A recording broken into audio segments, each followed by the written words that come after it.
ಇವತ್ತು ರಾತ್ರಿ ಸಾಧ್ಯ ಆದರೆ ಬಿಹಾರಿಗೆ ಹೋಗೋಣ ಅಂತ ಅನ್ಕೊಂಡಿದ್ದೀನಿ. ರಾತ್ರಿ ಟ್ರಕ್ಕಲ್ಲಿ ನಿದ್ದೆ ಮಾಡಿಕೊಂಡು ನಾಳೆ ಬೆಳಿಗ್ಗೆ ಬಿಹಾರ್ನ ಎಕ್ಸ್ಪ್ಲೋರ್ ಮಾಡಬಹುದು. ಸೊ ನೋಡೋಣ ಏನಾಗುತ್ತೆ ಅಂತ. ಫಸ್ಟ್ ನನಗೆ ಹೈವೇ ಎಲ್ಲಿ ಹತ್ರ ಆಗುತ್ತೆ ಅದನ್ನ ನಾನು ನೋಡಬೇಕು. ಆ್ಯಕ್ಚುಲಿ ಪ್ಲೇಸ್ ಎಕ್ಸ್ಪ್ಲೋರ್ ಮಾಡೋದು ಇಂಪಾರ್ಟೆಂಟ್ ಅಲ್ಲ, ನನಗೆ ಹೈವೇ ಹತ್ರ ಆಗೋ ಥರ ನಾನು ನೋಡ್ಕೋಬೇಕು. ಇಲ್ಲಾಂದ್ರೆ 999 ಅವರ್ಸ್ ನನಗೆ ರೀಚ್ ಆಗಕ್ಕೆ ಆಗಲ್ಲ.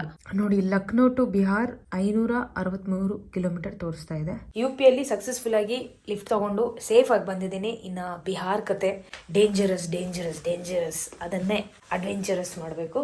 ಚಲೋ bye Chhaya, thank you so much for hosting. Thank you so much यार. कैसा लगा आपको? एक लड़की पागलों की तरह घूम रही है. अच्छा लगा, चिल. और क्या, लाइफ में करना चाहिए कुछ तो, जो मन करे वो. यस, ये 999 तो पूरा एडवेंचरस है. मैंने कुछ प्लान ही नहीं किया कि कहाँ स्टे होना है, कहाँ जाना है, लेकिन एक प्लान था कि लिफ्ट लेके मुझे हर कैपिटल को जाना है बस.